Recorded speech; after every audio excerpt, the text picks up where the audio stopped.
Salut à tous, épisode 5 avec la Movistar, on est sur Pro Cycling Manager 2025, comme depuis le début de la série. Je vous proposerai ici, à travers la Flandre, le Tour des Flandres, le Tour du Pays Basque, et on terminera avec Paris-Roubaix, sur une période du calendrier qui succède à un Tour de Catalogne victorieux et à un début de campagne de classique pour le moins délicat, où on a été simplement en mesure de prendre quelques top 10. C'est un vrai défi que de s'attaquer à cette partie-là. Le début avril est vraiment difficile. Il est très important sur le plan des objectifs du sponsor, puisque au Pays Basque, on a un objectif top 3. Enric Mas nous paraît particulièrement missionné pour réaliser cet objectif. Il était 3e en Catalogne, 5e sur Paris-Nice, et puis sa pré-saison avait été plutôt sympathique.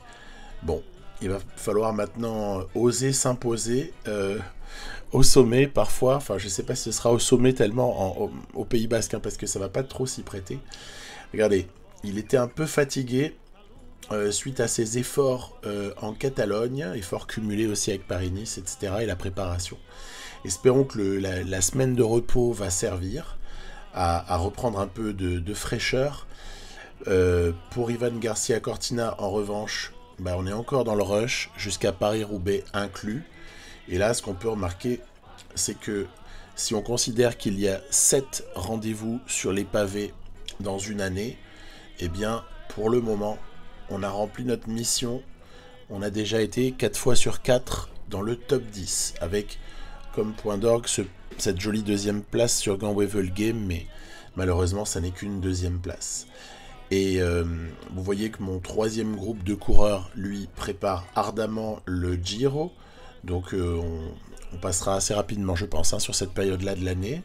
Sinon, au niveau de la détection, il y a plusieurs pistes déjà, mais il y en a notamment une, vous le connaissez comme moi, Benjamin Noval. Benjamin Noval, c'est pas un inconnu, il a signé chez Ineos IRL, mais surtout, moi j'espère l'attirer chez nous. Et peut-être qu'il peut être notre prochaine figure emblématique et vainqueur de courses hyper importantes. En tout cas, on verra. Je continue à observer de ci, de là, mais la pérennité de l'équipe passera par le recrutement de coureurs de cette acabit-là. Voilà, donc en attendant d'aller traiter notre objectif sur le Pays Basque, un petit regard sur les projections d'éventuels co-sponsoring pour l'année suivante. On avait Cannondale, il y a également Jeep qui va donner un rapport d'évaluation dans quelques semaines. Donc à nous de briller d'ici là. Puis on verra bien de quelle façon tout ça peut se passer. Mais en tout cas, on suit d'un petit peu loin, puisqu'il faut que le calendrier avance pour cela, les évolutions de projection pour le sponsoring ou pour le co-sponsoring. Allez, c'est parti. La campagne de classique pavé continue sur à travers la Flandre,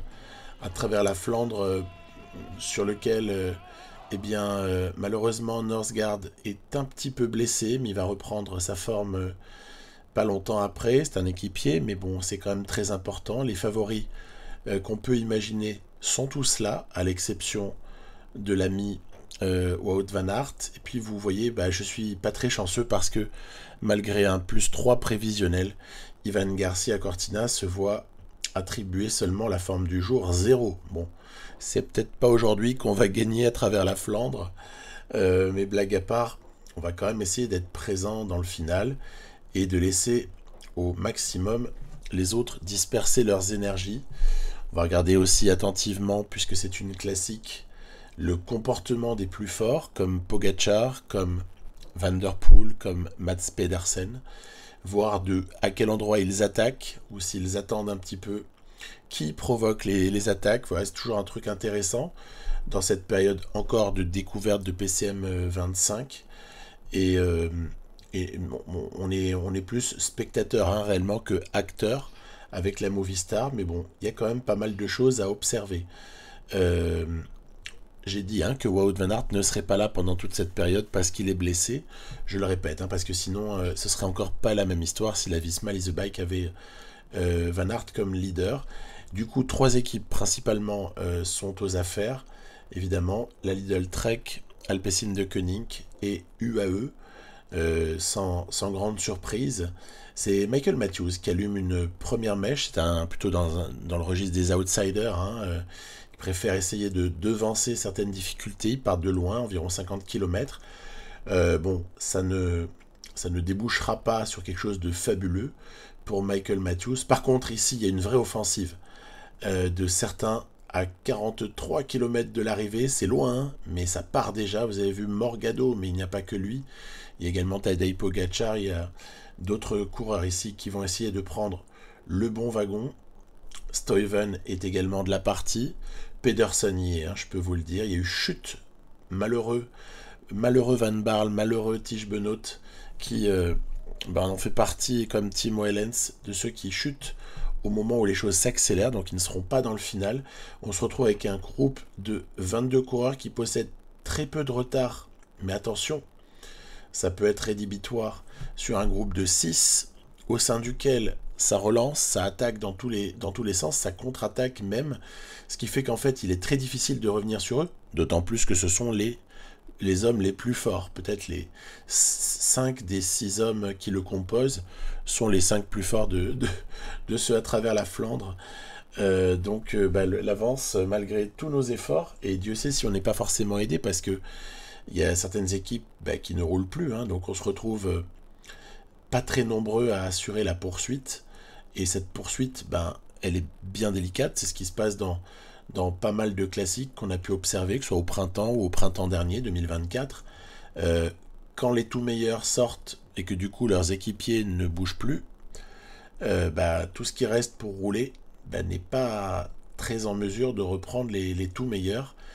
Ça va pas échapper à la règle, hein. Ici, Philipsen aussi était sorti pour aider Van Der Poel, mais il va à un moment donné capituler, tout comme Stuyven d'ailleurs, et ça va finir par s'expliquer à 3. Les 3 plus forts, Morgado avait déjà lâché avant, hein, donc en fait ils sont sortis à 2 de chaque équipe, et donc ça va s'expliquer ici à 3, parce que Philipsen ne va pas être en mesure de réellement disputer le final. Regardez, sur cette accélération là, c'en est terminé de lui. Van Der Poel, Pogacar, Pedersen, 3 hommes pour une victoire. Alors c'est un scénario qu'on risque de retrouver, ça. Donc c'est assez intéressant. Attaque de Pogacar qui cherche à piéger les 2 autres. C'est très très bien joué. De toute façon, il faut qu'il tente sa chance, le Sloven, parce que s'il n'attaque pas de loin et qu'il attend le sprint, je pense qu'il est battu, a priori.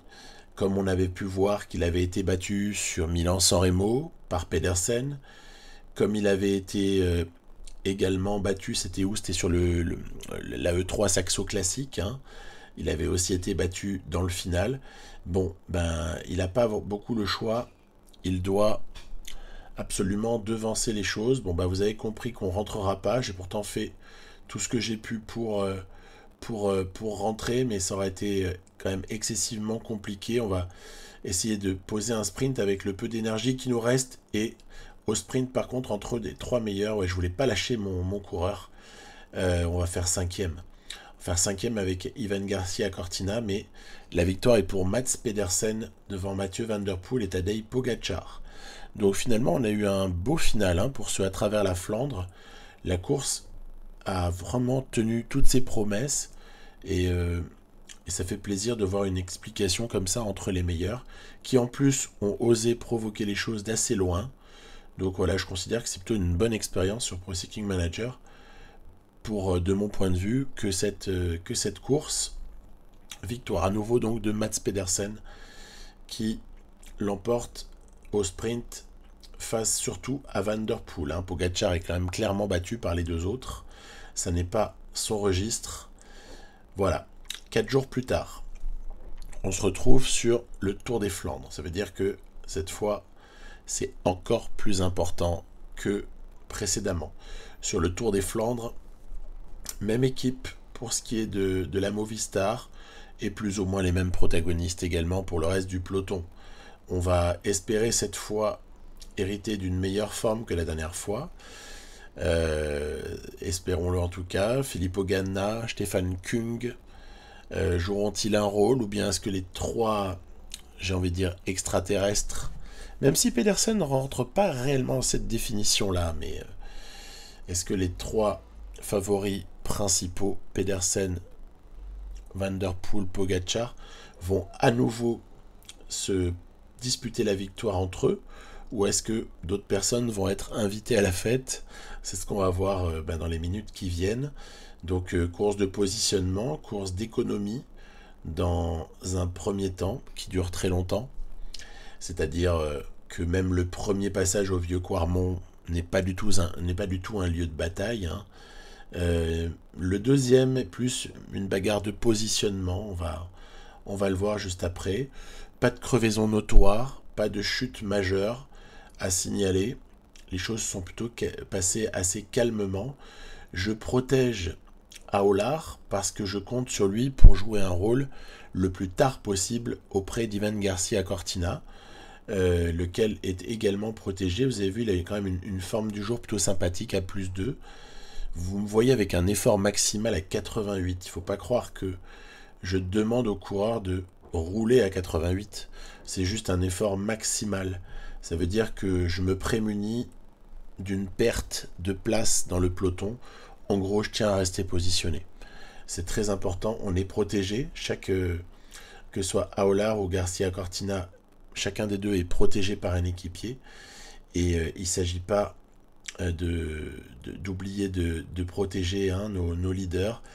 Et encore une fois, allez, effort curseur ici dans le vieux Quarmont. Il ne s'agit pas là non plus de subir quoi que ce soit. Regardez, attaque de Pedersen à 55 km de l'arrivée. Elle était fulgurante cette attaque, puisqu'il va tout de suite prendre une très grosse avance, puisque personne n'est en capacité de rouler en sortie de vieux Quarmont. Derrière, enchaînement Paterberg, où on roule, mais après tout, moi je me dis, c'est pas à moi de rouler, c'est pas à moi de faire la majorité des efforts. Il y a d'autres gens qui ont intérêt à faire cet effort-là, notamment UAE et Alpecin-Deceuninck, donc on reste quand même positionné, mais on n'a aucune raison de se consommer plus que ça. Tiens, ça sort maintenant. On a vu Bettiol, on a vu Madouas, on a vu Mike Teunissen, on voit ici Van Dijk, si je ne m'abuse, et au moment d'arriver au Koppenberg, il y a comme ça quelques hommes qui se sont lancés à la poursuite de Mats Pedersen. Tiens, c'est Pogacar ici en sortie de Koppenberg qui part, et du coup forcément Mathieu Van Der Poel a vu ça et essaye également de sortir. On a vu qu'il y avait Mikkel Bjerg dans la roue du Batave, et puis là regroupement, ça veut dire que derrière cette explication à 40 et quelques kilomètres de l'arrivée, on a encore Mats Pedersen qui est tout seul, mais les autres ont été repris. Leur tentative, ils n'ont pas souhaité la pousser davantage. On est maintenant dans le Tyenberg, si je ne m'abuse. Voilà, on va aller vers ensuite le vieux Kreuzberg dans 8 km. Donc on a quand même un petit peu de marge. Ça attaque, ça relance. On essaie encore une fois de rester positionné. Il n'y a plus que 50 coureurs environ dans le groupe des favoris. Toujours une minute, même davantage, 1 minute 20 pour Mats Pedersen. Dès que ça temporise dans le peloton, on se retrouve avec Pedersen qui apparemment fait un numéro ce jour-là et maintient une avance considérable. Jusqu'où est-ce qu'il sera capable d'aller? La question, elle est là. Hein. Où est-ce qu'il va réussir à aller? Est-ce qu'il butera ou est-ce qu'il ira comme ça jusqu'au bout sur la ligne? Allez. Vieux Kreuzberg, là encore, resté placé, la route est étroite. Secteur pavé quand même délicat à négocier. Rex qui place une attaque, Pogacar dans la roue notamment. Il y a un Lotto qui est là, c'est Berkmus. Van Der Poel également placé. Voilà, ok, ça se calme. Clément Russo qui vient ici pour apporter un relais ou une relance peut-être. Nils Pollitt également qui vient travailler. Les favoris sont aux avant-postes, mais certains de leurs équipiers aussi sont très très bien placés et travaillent toujours plus fort pour essayer d'accélérer le rythme.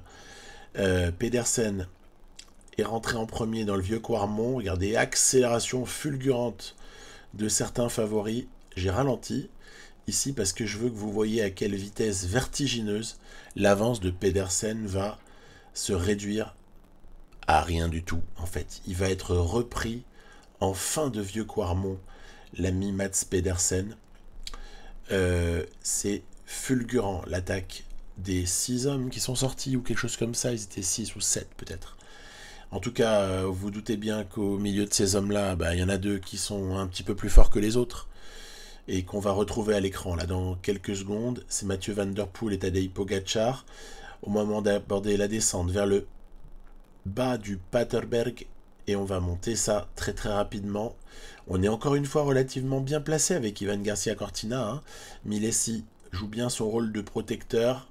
Voilà, 2 hommes sortent en tête, Van Der Poel et Pogačar qui sortent en tête du Paterberg. Stefan Kung à leur poursuite, Tige Benoot également, Milan Vacek qui roule pour Pedersen et Stuyven. Qu'est-ce qui reste encore dans les chaussettes à Pedersen, c'est pas dit. On sait pas trop, hein, en fait, à ce moment-là, ce qui lui reste. Bref, il va y avoir un regroupement derrière ces 3 hommes. Qui va accepter de rouler la Lidl Trek, puisqu'elle est a priori la grande battue de cette fin de course, de cette fin de Tour des Flandres. Pogačar qui allume une première mèche. Malheureusement pour lui, il y a toujours un Van Der Poel pour lui rouler dessus. C'est terrible. Enfin, je ne vais pas non plus le plaindre, hein, mais c'est juste, voilà, manière de parler. Hein. Pour Pogačar, c'est cruel, parce qu'en fait, il y a toujours Van Der Poel pour venir contrer les choses. Attaque! J'avais pris la bonne roue, j'avais pris la roue de Filippo Ganna en misant sur le fait que son accélération était supportable pour Garcia Cortina, et qu'en cas de contre-offensive, il y avait moyen de se positionner déjà en vue d'une éventuelle placette hein, sur ce final, parce qu'on a bien compris qu'on n'allait pas gagner. Ça va se jouer entre ces 3 hommes-là, Pogačar, Kung, Van Der Poel, qui va l'emporter à Oudenaarde sur la ligne. Regardez, très intelligemment, encore une fois, Van Der Poel ne démarre que au très bon endroit. Il lance et il n'est jamais repris. Kung vient même ravir la 2e place à Pogačar, qui termine 3e. Et nous, on fait ce qu'on peut, on n'a plus rien. On essaie de sprinter, mais il n'y a plus de barre. Et on va quand même assurer un joli top 10. Ça ira. Pour cette fois, ce sera pas honteux du tout d'aller prendre une 10e, d'ailleurs une 8e place, pardon, sur ce Tour des Flandres. Et encore une fois, ça s'est joué entre fantastiques. Et encore une fois, ça a osé attaquer quand même de loin. On a vu sur les Strade Bianche, il y avait Pogačar qui avait attaqué de loin, qui s'était fait reprendre. Sur Milan-San Remo, ça reste Milan-San Remo, pas de problème, mais quand même, ils sont échappés à 2. Et Pedersen bat Pogačar. Et sur le 3, c'était un petit groupe. Pogačar est encore battu. Et sur Gand-Wevelgem, c'est Van Der Poel qui l'emporte après une attaque, encore une fois, assez lointaine. Et là, on vient d'avoir encore 2 exemples d'attaques lointaines. Donc, voilà, j'aime ce que je vois, honnêtement. La course est vivante, la course est très difficile. Et c'est plutôt une bonne séquence du calendrier pour moi, là, vis-à-vis de Pro Cycling Manager 2025. Allez, sans transition, on enchaîne dès le lendemain avec le Tour du Pays Basque. Le Tour du Pays Basque, sur lequel on emmène notre équipe, entre guillemets, la meilleure possible autour d'Enric Mas. On espère pouvoir jouer un rôle. On voit Remco Evenepoel, Jonas Vingegaard, Primoz Roglic sont présents. Cette première étape, c'est un contre-la-montre d'environ 16 km et qui est quasiment plat. On peut dire que c'est plat. Alors ça, c'est pas vraiment quelque chose qui m'arrange, parce que malgré tous nos investissements en matériel sophistiqué de contre-la-montre vis-à-vis d'Enric Mas, j'en ai déjà parlé, c'est quelque chose de ruineux, en tout cas de très très coûteux. J'ai même pas eu de quoi financer la même chose pour Ivan Romeo, ce qui aurait été pourtant évident. Il faut payer du bon matos à Ivan Romeo. On va lancer une quête. Je plaisante. Ivan Romeo qui fait quand même un bon chrono ici. Derrière, par contre, Pescador et Mühlberger vont le faire un peu plus tranquille, ce contre-la-montre. Vous voyez, hein, le temps de Romeo tient toujours, il est pas mal. Hein. Rensman est venu un peu bousculer tout ça, mais Romeo est encore accrédité d'un bon temps à ce moment-là. Au moment où Pablo Castrillo, vainqueur en Catalogne, vient là aussi finalement faire un temps tout à fait correct. Et puis s'élance Enric Mas. Henrik Mas a +2 de forme du jour, avec les bonus qu'on imagine grâce au matériel, avec une note de plaine qui restera éternellement un problème, avec une note de descente, même si on s'en fout pour aujourd'hui, qui restera aussi éternellement un problème, décidément ça en fait deux, avec une note de résistance aussi qui est quand même pas fabuleuse, mais voilà, c'est comme ça. Je pense qu'elle est représentative de ce qu'est le coureur, il n'y a pas de problème là-dessus, hein, je la conteste pas. Je pense donc qu'ici, sur 16 km, on se cale à 85 d'effort continu, et on essaye à des moments de monter l'effort jusqu'à 86, jusqu'au moment où on voit que la barre rouge a l'air de trop se consommer. Dès lors que la barre rouge baisse trop, bah en fait on va revenir à 85, ce qui nous assure une forme de récupération, en tout cas de ne pas continuer à manger dans la barre rouge.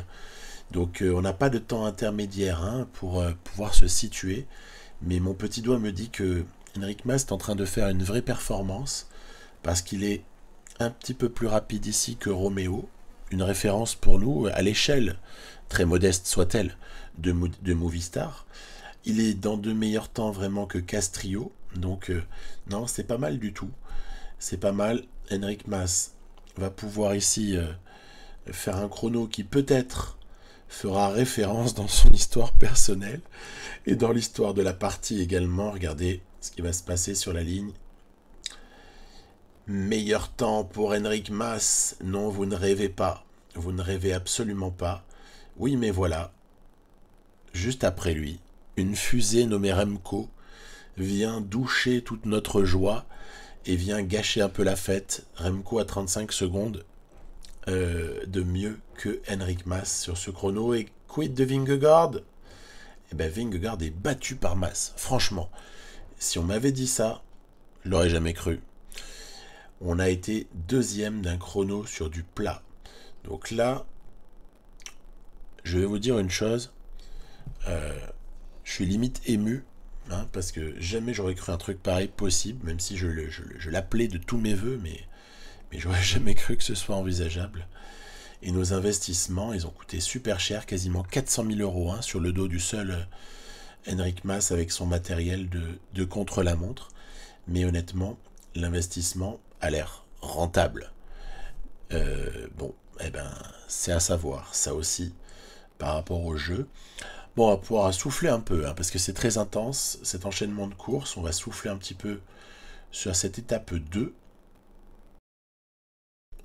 Il n'y a pas de grand nom du sprint mondial sur ce Tour du Pays Basque. En même temps, vu le profil des étapes, c'est complètement légitime. Ils ont autre chose à faire ailleurs, évidemment.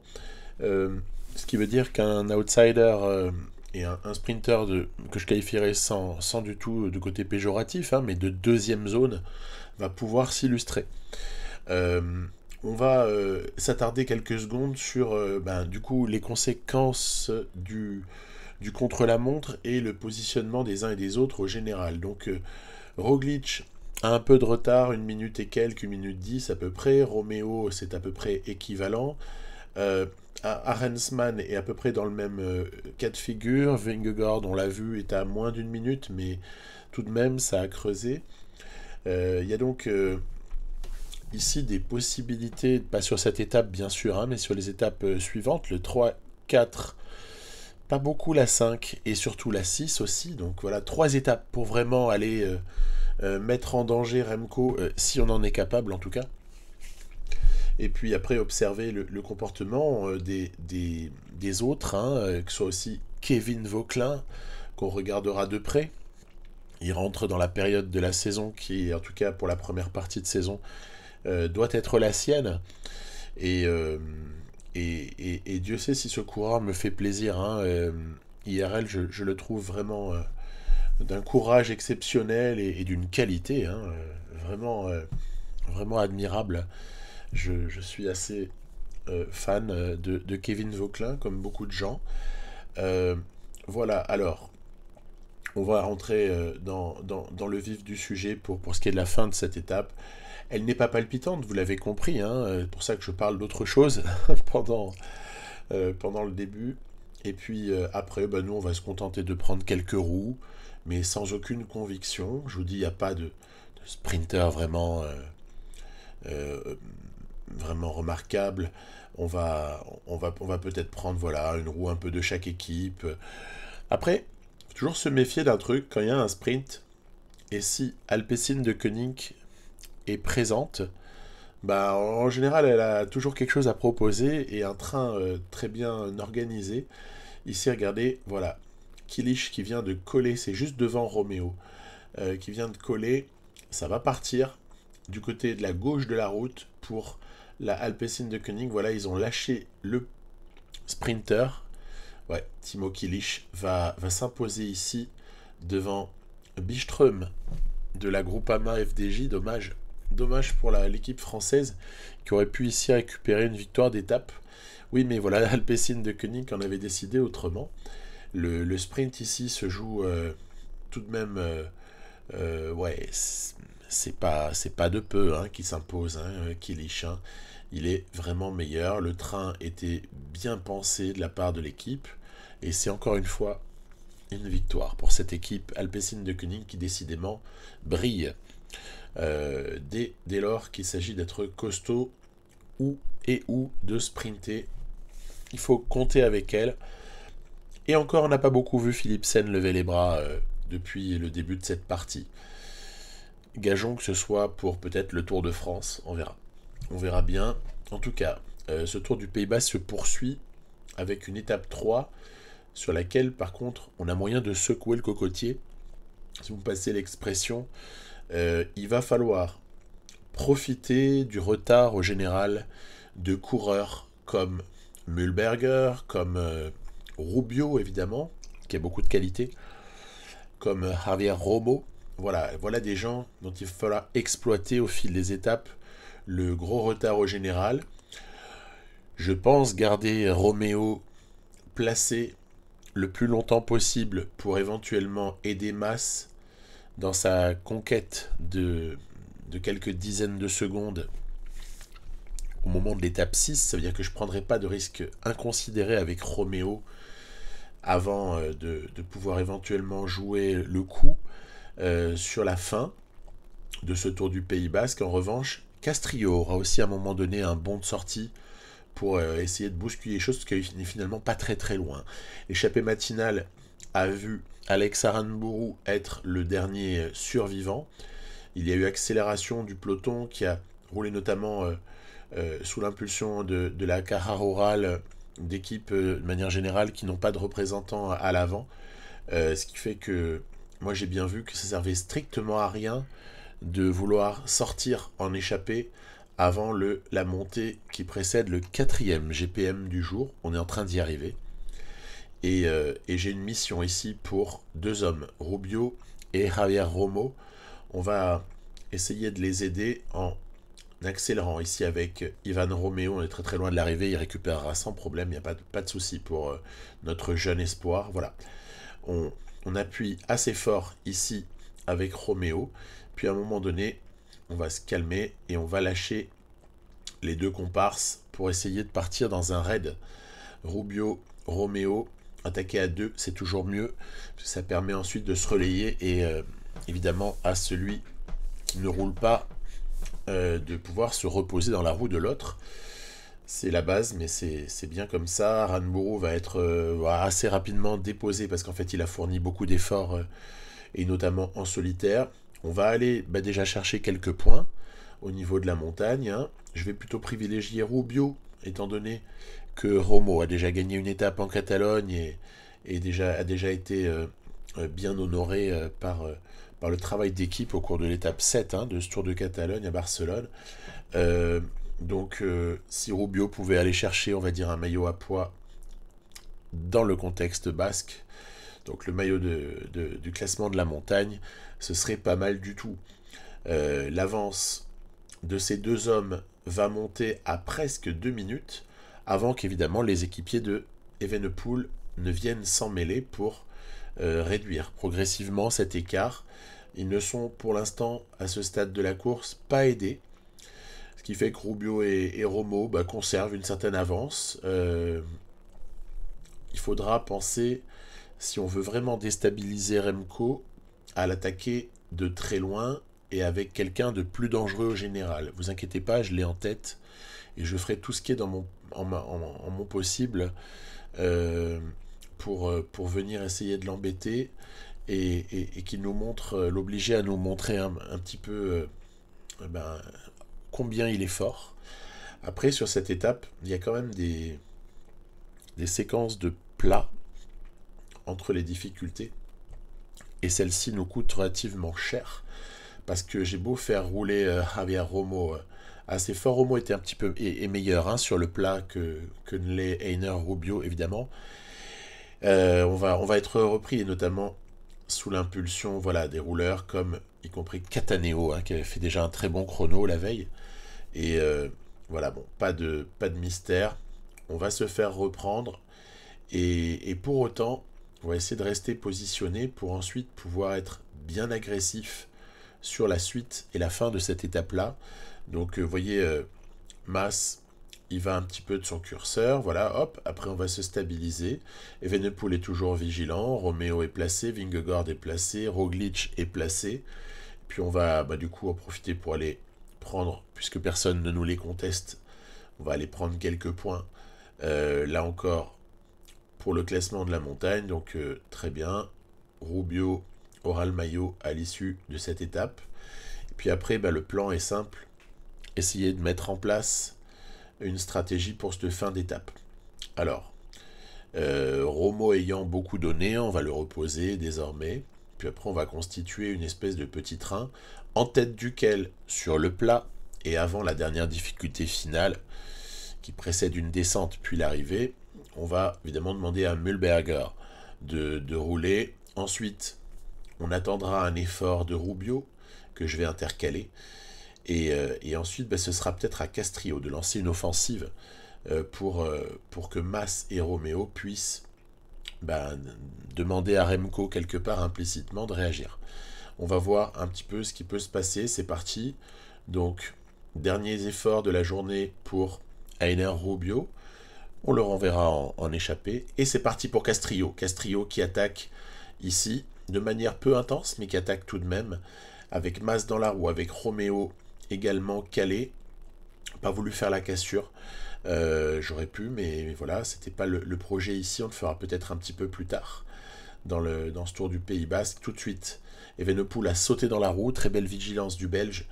Et on est 4 hommes avec environ 20 secondes d'avance sur Vingegaard. Je vous le dis, même si ça ne se voit pas, c'est Vingegaard qui essaie de rentrer là sur les 4 fuyards. On va ensuite essayer de se mettre en place en mettant Romeo dans la roue de Remco. On va quand même pas se faire avoir au sprint non plus, faut pas rigoler. Et Castrillo est chargé de préparer le sprint pour Enric Mas qui n'avance pas suffisamment. Attention à Remco. Ouh là là, c'est tendu. Mais Remco est débordé sur sa droite par Ivan Romeo.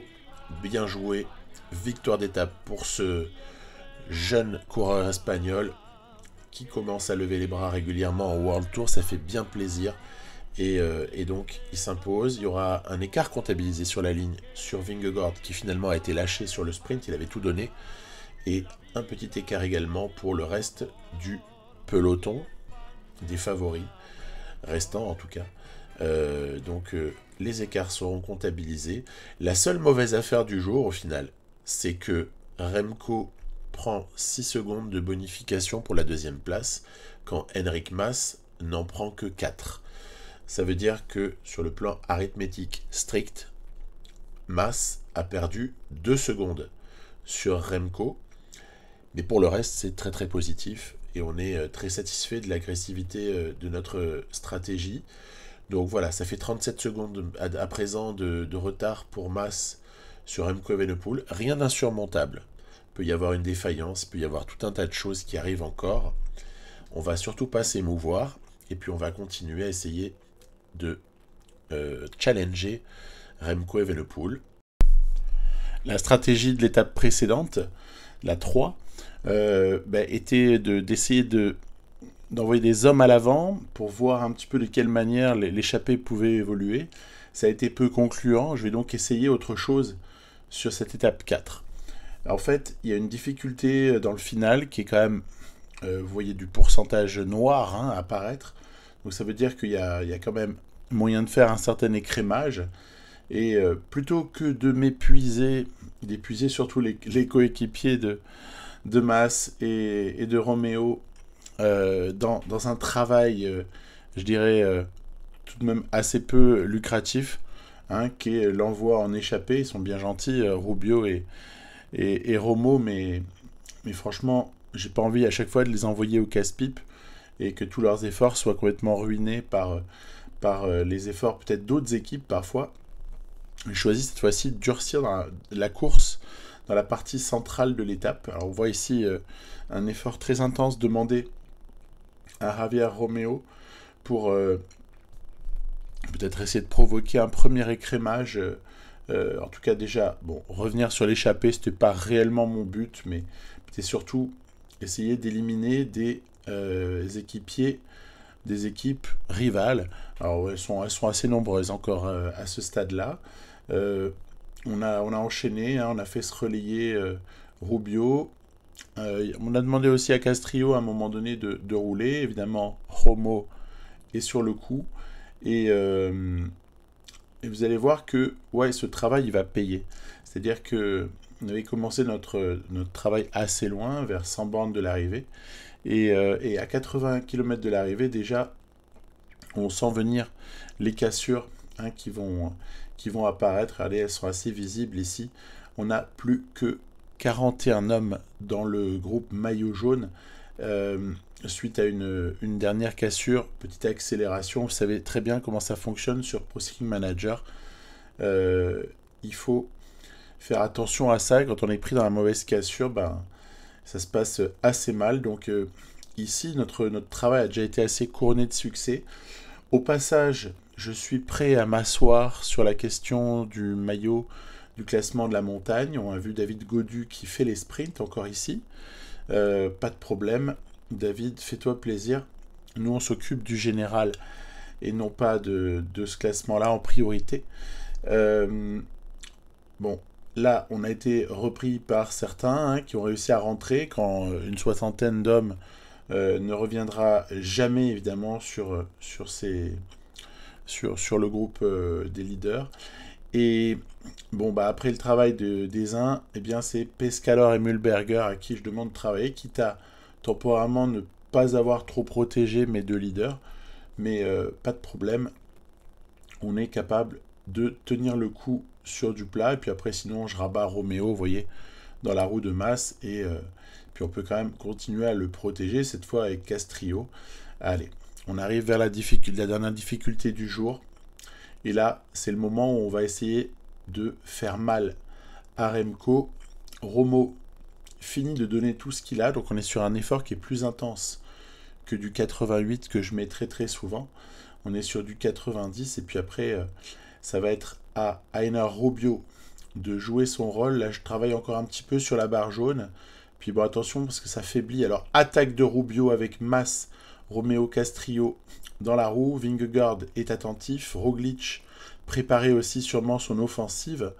Et Rubio, Mas, Roglic et Vingegaard vont se retrouver ensemble au moment où Mas plante un gros démarrage. Je pense qu'il faut oser attaquer et il ne faut pas se cacher derrière la crainte d'être pris par Evenepoel. Vous voyez, j'ai carrément mis du curseur à 99 sur cette fin d'ascension et Mas ainsi va pouvoir basculer avec une vingtaine de secondes d'avance.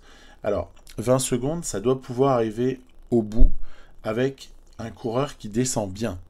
Oui, mais voilà, Enric Mas n'est pas un très fort descendeur et le bénéfice de son accélération à la fin de la difficulté va, vous voyez, être gommé par sa piètre qualité de descendeur, avec notamment Vingegaard qui fournit de très très gros efforts pour rentrer sur notre leader espagnol.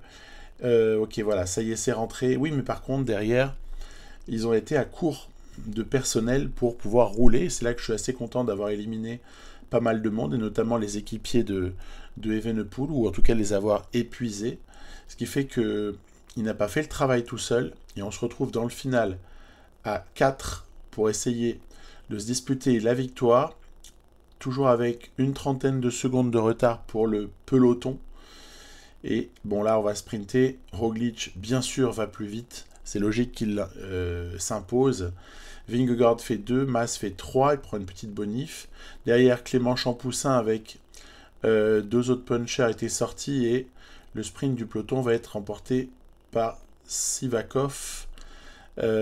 Mais surtout, ce qui va nous intéresser beaucoup ici, c'est l'écart. C'est-à-dire que l'offensive de Mas a tout de même payé et il y aura un écart sur Remco Evenepoel à l'issue de cette étape 4 et on va se rapprocher au général très probablement, on va voir. Je garde un tout petit peu de suspense. Il y a 4 secondes de bonif et Remco arrive 33 secondes derrière. Donc 33 plus 4 égale 37, on l'a bien deviné. Ce qui veut dire rapprocher au classement de Roglic, Vingegaard, mais surtout Mas, qui revient à égalité de temps avec Remco Evenepoel au bénéfice de la bonification pour la 3e place. Suspense donc total sur ce Tour du Pays Basque à 2 étapes de la fin. On ne sait toujours pas comment ça va se passer, mais ça risque de se jouer entre le Belge et Enric Mas.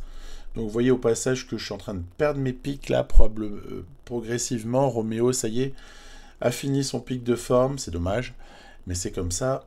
Il y a aussi de la fatigue accumulée, je ne vous l'ai pas montré, mais mes coureurs sont assez fatigués par cet enchaînement Tirreno ou Paris-Nice pour les uns, selon les cas, puis Catalogne, puis Pays Basque, c'est beaucoup, c'est exigeant, surtout qu'il y a eu un mois de février où ils étaient assez occupés. Donc voilà, à méditer pour une autre fois. Attention, objectif Pays Basque, peut-être essayer de s'alléger un peu le planning, mais là moi j'en avais pas trop les moyens au vu de la richesse assez limitée de mon effectif. Vous voyez que sur cette étape 5, il y a une échappée, on voit quelques noms assez connus, Paulès, Bourkman, Félix Gall. Voilà, il y a quelques noms qu'on connaît et qui sont vraiment des coureurs de qualité, hein, qui partent assez nombreux. Et derrière, bah, la Quick-Step Soudal, la Soudal Quick-Step va rouler, mais sur un tempo qui ne permet pas non plus de faire mieux que conserver l'écart.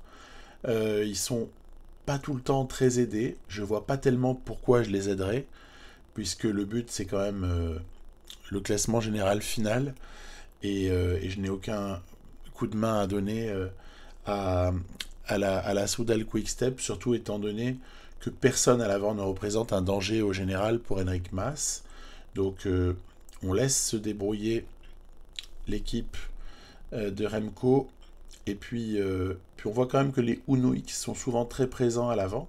Ça a l'air de les intéresser. Regardez ici, ils donnent un coup de main à la Quick-Step. Voilà. On a également une équipe comme Arkea BNB qui ponctuellement donne des petits coups de main. Je pense qu'elle a des idées derrière la tête pour la victoire d'étape. Hein. Ce serait pas du tout illogique de penser à Kevin Vauquelin par exemple, en cas d'arrivée entre punchers. Bref, vous le voyez, on rentre tout de même dans le final, dans les derniers kilomètres. Ici avec Ciccone qui tente sa chance, Roglic qui sort. Waouh! Il faut réagir par contre, hein. On ne peut pas laisser Primoz Roglic nous reprendre trop de temps avant l'étape 6. Là, il faut contrôler le Slovène. Remarquez, il faut contrôler Ciccone aussi, hein, parce qu'il est quand même placé au général. Hein. Et bon, ça se bat devant, je ne peux pas vous le montrer, parce que ça se bat aussi pas mal dans ce groupe. Je me décidais quand même enfin à rouler dans le final pour sécuriser et pour pas me subir de cassures essentiellement. Hein. Je fais souvent ça à la toute fin. On demande à certains de rouler. Et regardez, finalement à l'avant, ce qui se produit. Rochas, Max Poole vont s'expliquer. Max Poole qui va lancer ici le sprint. Hop là, petite percussion virtuelle avec des gens qui ont un tour de retard. Voilà, Max Poole va s'imposer devant Nelson Paulès hein, ici, et puis le peloton arrivera environ 2 minutes plus tard. Hein. On n'aura jamais réussi à revenir sur cette échappée. Moi, je ne me suis pas trop employé, mais voilà. On va arriver placé. Il n'y aura pas de bonification pour les leaders du général. Ce sera une étape finalement assez neutre il n'y aura pas d'évolution du tout sur cette étape-là. Et on conserve en fait tout le suspense pour l'étape 6. Alors ce n'est pas volontaire, mais en même temps, je mentirais si je disais que cette échappée qui va au bout me dérange vraiment, parce que j'ai personne dans cette équipe de la Movistar qui est capable d'aller gagner une étape comme celle-là, comme en puncher. Hein. Donc je pense en tout cas, voilà, parmi les 7 coureurs qui jouent ce Tour du Pays Basque. Donc, a priori, c'était plutôt arrangeant, ça évite que Roglic vienne la prendre ou que Remco, sur un malentendu, le fasse. À l'étape 6 déterminante, Eibar, une boucle autour de Eibar, et beaucoup d'idées en tête pour essayer de bouleverser les choses. Donc on avait envoyé des hommes sur l'étape 4 à l'avant, on avait été resté très sage sur l'étape 5. Que va-t-on faire sur l'étape 6? Écoutez, c'est ce que je vous propose de regarder tout de suite.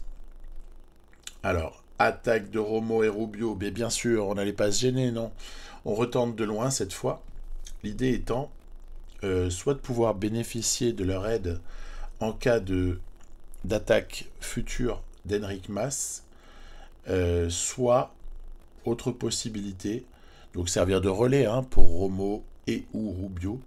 Autre possibilité, l'échappée qui va au bout, et à la fin, on essaie de gratter quelque chose à Remco Evenepoel, d'une manière ou d'une autre. Donc voilà, c'était un petit peu l'idée. Je me suis dit que, avec de telles belles formes du jour, et des coureurs quand même de belles valeurs, que sont Romo et Rubio, il serait quand même un peu bébête de ne pas les exploiter. Alors allons-y. Les GPM sont toujours faits de manière très très sérieuse par David Gaudu, qui commence à prendre l'avantage au classement de la montagne, donc très très bien, bravo. Derrière, Valentin Paré-Peintre roule pour quand même contrôler cet écart vis-à-vis de l'échappée. Ok, on voit qu'il laisse bien 2 minutes environ la Soudal Quick Step, donc ça paraît assez cohérent. Mais ce qui est rigolo, c'est qu'on a l'impression que la bataille est engagée alors qu'il reste encore une centaine de kilomètres. C'est très intense, ça roule fort devant, mais ça roule fort aussi dans le peloton. Et tout ça peut peut-être laisser des traces. En tout cas, moi, ça ne me dérangerait pas. On n'a pas d'arrivée au sommet sur ce Tour du Pays Basque. C'est un variant qui ne comporte pas d'arrivée au sommet, alors que des fois, il y en a. Et souvent, ça peut se jouer au sommet à la 6e étape, mais là, c'est pas le cas. Donc, on s'adapte à cette situation. Romo Rubio commence un petit peu à fatiguer à l'avant, et ce qui va se passer, c'est qu'en voulant un petit peu les économiser, je vais les laisser se faire décramponner alors que j'étais sur le peloton. Regardez, je contrôlais un petit peu on va dire le fait de lâcher la protection dans la descente, des choses comme celle-ci, en essayant de ne pas faire pause. Et ça me coûte un petit décrochage, enfin même un gros décrochage, pour Romo et Rubio. Et après que Romo a donné tout ce qu'il avait, c'est Rubio qui va essayer de continuer pour rattraper les 6 hommes qui sont désormais en tête, mais avec 1 minute 30 d'avance, je suis assez pessimiste. Il y a des fois où on se fait décramponner et où on reviendra jamais. Surtout qu'attention, c'est encore une fois des bons coureurs. Il y a des pédigrés dans cette échappée, des coureurs à fort pédigré. Donc voilà. Cela dit, avec toute l'intensité de cette étape, beaucoup plus sympathique d'ailleurs et appréciable que ne l'a été la fin de ce Paris-Nice, beaucoup plus intense, ce Tour du Pays Basque, finalement le peloton est réduit à moins d'une cinquantaine d'hommes. Il y a beaucoup de gens qui ont lâché tellement ça roulait dur. On voit plusieurs équipes qui s'en mêlent. Il n'y a pas que la Soudal Quick Step. La Arkea BNB veut quelque chose apparemment pour Vauclin. La Bahreïn a l'air de faire l'effort également. Les Visma Lease Bike ne laissent pas non plus les choses se faire. Ils essayent de dynamiser pour peut-être provoquer quelque chose favorable à Vingegaard. Bref, au moment où on reprend quelques-uns des rescapés, attaque de Christen pour UAE, Evenepoel qui suit Aïe aïe aïe, c'est un mauvais coup pour nous ça. Evenepoel qui se barre avec Christian qui est quand même un bon coureur. Bon, il faut rouler, hein, c'est pas grave. On va essayer de rouler, il reste après tout une trentaine de kilomètres, mais Evenepoel nous fait le coup de l'attaque lointaine. Il faut regarder un petit peu ce que ça peut donner derrière. Heureusement, vous voyez, il se neutralise entre eux. C'est Geraint Thomas notamment qui a roulé, c'est Visma aussi qui a pris le travail à son compte. Et donc, il y a tellement de concurrence sur cette fin d'étape que j'ai pas besoin de m'en mêler plus que ça. On va quand même se préparer, regardez, avec Castrillo, qui va ici produire son effort. On a un très bon Mühlberger en cette 6e étape, on va l'exploiter. Et ensuite, Ivan Romeo sera chargé d'être vraiment la fusée de lancement pour Enric Mas. Allez, on y va. Ça accélère devant. Attention, Evenepoel qui est bien en train de suivre. 14 km de l'arrivée. Il restera encore 3 côtes. Et ensuite, on sera dans les derniers kilomètres. Je vais ici aussi vous rappeler un détail qui a son importance au moment où Sivakov tente de s'échapper. C'est bien joué. Ça pourrait marcher si on se regarde tous. Mais moi, je roule très très fort avec Mühlberger. Et puis on n'est pas les seuls. La Ciccone qui va également de son attaque. Magnifique. Quel tempérament. Coureur italien. Evenepoel qui contre-attaque. Mon Dieu. Ça y est, il nous place encore une banderille. Le Belge. Ça pourrait être fatal ce coup-là avec Roglic dedans. Mais Dieu merci, on arrive à revenir.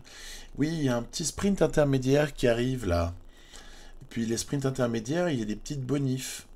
3 secondes, 2 secondes, 1 seconde. Qu'est-ce qui va se passer ici? Regardez. Pourquoi est-ce que j'ai accéléré avec Roméo? C'est parce que le simple fait de passer en 3e position de ce sprint intermédiaire nous crédite d'1 seconde par rapport à Remco Evenepoel, non? Dès lors, attaque de Remco, mais s'il n'est pas dans les 3 premiers de l'étape et qu'on n'est pas lâché au niveau du temps, il me semble qu'on a gagné le Tour du Pays Basque. Donc, on va essayer de se concentrer quand même sur le sprint. Ça va tourner à gauche ici, voilà, hop. Qui va être le plus rapide ici sur la ligne à Eibar? Ça va se jouer entre Ciccone, Vauclin et regardez, à gauche, Tobias Foss. Remco n'est pas dans le top 3. Nous sommes crédités du même temps. Vous l'avez donc compris. On est allé gratter ce Tour du Pays Basque au bénéfice d'une petite bonification de 1 seconde dans le final, alors que tout le monde se battait. Et voilà, c'était pas forcément quelque chose qu'on pouvait planifier, si vous voyez ce que je veux dire. C'était plus une histoire d'opportunité pour remporter ici le classement général devant Evenepoel, Vingegaard, Roglic, excusez du peu, ce qui continue à me prouver une chose en fait sur PCM là depuis que j'y joue. Et ça c'est la même chose qu'en 2024. Pogacar, c'est dur d'aller le chercher. Par contre, Evenepoel, Vingegaard, on peut les taper. Mais par contre, c'est vraiment sportif. Et ça demande de s'employer copieusement. Mais je suis très très content. C'était intense. Et ça a demandé de se battre avec nos moyens. Mais avec aussi une bonne forme. Puisque la planif nous y conduisait. Allez, Paris-Roubaix désormais. Pour terminer. Alors Paris-Roubaix, c'est pas forcément facile de l'aborder. J'en ai déjà dit 2 mots. Et bon, j'arrive un peu dans mes petits souliers, parce que même si on est quand même encore en bonne forme, l'équipe de tous ceux que je vous ai montrés, en tout dernier, c'était sur le Tour des Flandres, est tout à fait en forme. Il y a toujours du plus 3 prévisionnel. Alors après, on s'en tire entre 0 et plus 3, vous voyez, sur les formes effectives. Donc il y a plutôt quelque chose à faire. J'ai pas choisi de partir en échappée. Je pense qu'il faut essayer de jouer placé, être très vigilant, miser sur le fait de ne pas crever au mauvais moment ou de ne pas chuter également. dans un moment clé. Donc voilà, le résultat sera assez tributaire du facteur réussite, sachant que Milesi, l'italien, est quand même intéressant, je le protège. Après, Carlos Canal, on le sait. Aolar, franchement, c'est aussi une carte à jouer, peut-être en protection, pour celui qui sera quand même le leader sur cette course, à savoir Ivan Garcia Cortina. Donc voilà, ici, c'est traditionnel passage ici dans secteur que vous reconnaissez tous. Ok, c'est parti, trouée d'Arambert, avalé sans trop de difficultés. Il n'y a pas eu un écrémage non plus particulier. Il peut y avoir des fois des petites différences, des cassures qui se font dans cette trouée d'Arambert, mais ça n'a pas été le cas cette fois. On est relativement serein. On arrive maintenant à environ 80 km de l'arrivée. Toujours, les barres sont toujours bonnes. On n'a pas connu d'incident particulier non plus. Les équipes des principaux protagonistes, à savoir évidemment Lidl Trek pour Pedersen, à savoir UAE pour Pogacar et De Koenig, Alpecin De Koenig pour Mathieu Van Der Poel, sont essentiellement aux affaires. Les Visma Lease Bike qui sont orphelins de Van Aert, qui aura vraiment raté toute la période des classiques, du coup sont un petit peu plus en mode électron libre et ne prennent pas du tout la course à leur compte. Voilà, on a une équipe en moins à prendre en compte, je dirais. Et puis ici, voilà, à environ 50 km de l'arrivée, vous avez quelques petites offensives. Il y a quelques outsiders. On a vu Clément Russo, là c'est Alberto Bettiol, voilà, qui tente un petit peu de sortir, mais c'est difficile parce que tout ça est tout à fait contrôlé par notamment UAE. Attention, crevaison de Milesi, ça c'est très dommageable pour moi, parce que Milesi ne rentrera jamais. C'est trop tard pour crever là. C'est un très très mauvais endroit pour crever dans Mont-Saint-Pével, donc voilà, c'était pas très souhaitable. Il va y avoir ensuite un regroupement. On va juste s'attarder sur le fait que Milesi a une tâche bien trop compliquée là pour pouvoir rentrer. Pourtant, ça paraît pas grand-chose, mais c'est juste impossible et ça ne marchera jamais. Regroupement en tête, voilà, il y a quelques hommes qui tentent leur chance de loin. On a aperçu Intermarché ou Antigobert Rex, Lorenz Rex, qui est assez présent quand même sur ces Flandriennes, globalement, mais bon, voilà, toujours contrôlé ici par Lidl Trek, donc peloton qui se réduit, normal, progressivement, maintenant une grosse quarantaine d'unités dans ce peloton, et puis là, voilà, attaque très importante de Van Der Poel, c'est suivi par tous les principaux, on va dire, postulants à la victoire aujourd'hui. On a aperçu Pogacar, on a aperçu Pedersen, il y a même des outsiders un peu plus sérieux que d'autres, comme Wright. Bref, plusieurs coureurs qui tentent. Là, c'est Pedersen qui place une attaque à nouveau. Il est fort, Pedersen, aujourd'hui, semble-t-il. Il attaque de loin. Derrière, encore une fois, c'est plus ou moins contrôlé par quelques équipiers restants. Et puis surtout, c'est contre-attaqué, voilà, par certains. Vous voyez, Milan Vacek. Moi, je décide de produire mon effort ici, là, parce que je veux pas rater le départ de cette dizaine de coureurs-là. Ça me semble assez essentiel de me retrouver avec eux. Regardez, il y a Pogacar, il y a Van Der Poel, tout le monde est là, Matteo Trentin. Je crois qu'il y a Milan Vacek dans le groupe qui veut servir peut-être de soutien à Mats Pedersen. Stuyven avait grillé un peu ses cartouches plus tôt. Il avait tenté quelque chose, voilà. Attention, quelle roue à prendre? Est-ce Filippo Ganna qui pourrait être une bonne roue? Pogacar, j'y crois pas parce qu'il a une accélération absolument terrible. Pedersen a trop des fourmis dans les jambes pour qu'on puisse vouloir le prendre. Donc je décide de suivre Ganna ici dans le carrefour de l'arbre parce que je pense que l'Italien a une accélération qu'on est un petit peu plus en mesure de supporter. Allez, on va essayer de rentrer, voilà, sur le groupe de fuyards. Et cette fois, je choisis la roue de Mathieu Van Der Poel parce que ce dernier n'a pas encore attaqué. Et ça part à deux. Van Der Poel avec Garcia Cortina dans la roue.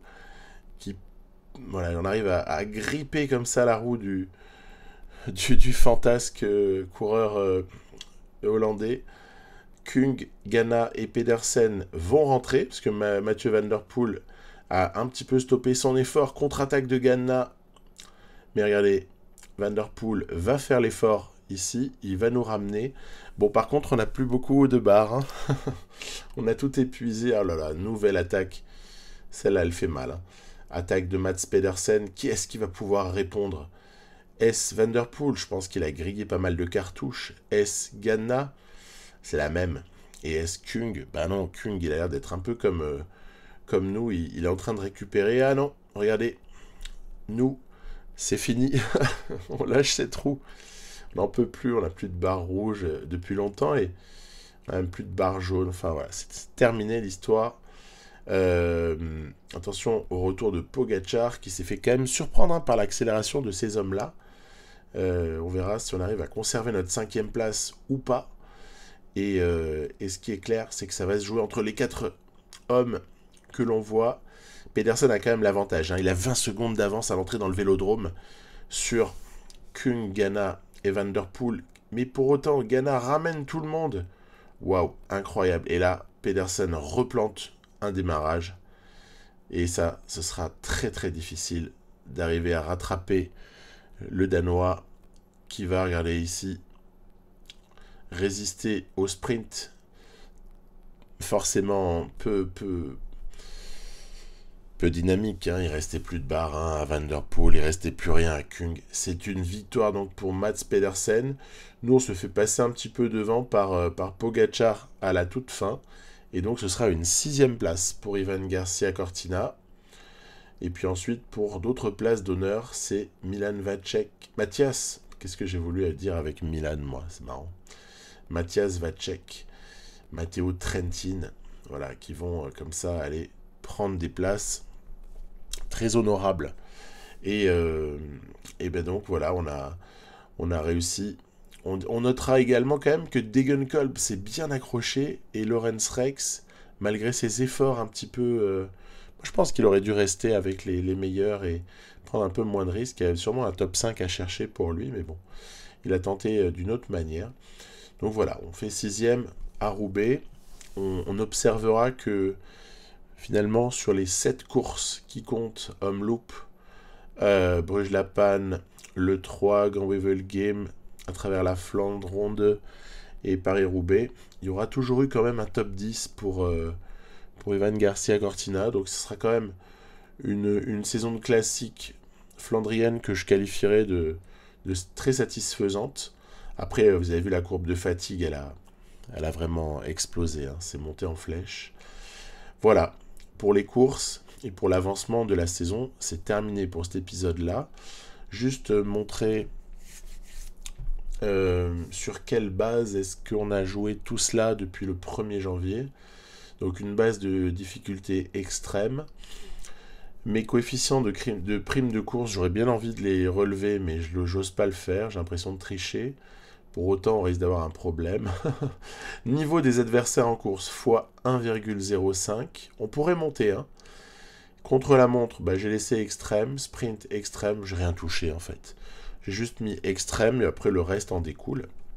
Ce que j'avais touché, c'était les amplitudes de forme du jour à plus 3, moins 3. Fréquence des chutes et des crevaisons que j'ai laissé à x1. La fraîcheur, je préférais pas changer, hein, vous vous souvenez.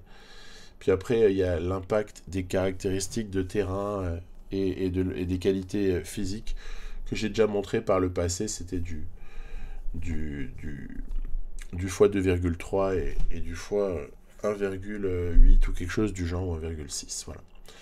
Peu importe. On rentre dans une période du calendrier qui finalement ne va pas être fondamentale, puisque sur le Giro, on a quand même rien à espérer. Sur les Ardennaises, honnêtement, j'ai aucun espoir non plus. Donc, on va peut-être saupoudrer quelques petites courses d'ici au Tour de France. Mais bon, voilà, un cap sur le tour. Et je crois qu'il va falloir oser ici avancer de manière peut-être un petit peu plus brutale que ce que je propose d'habitude dans mes carrières. Voilà. Tout ça pour pouvoir voir la suite sans trop attendre et pouvoir se projeter un petit peu sur la durée dans cette partie. Je vous dis à plus. Bye bye.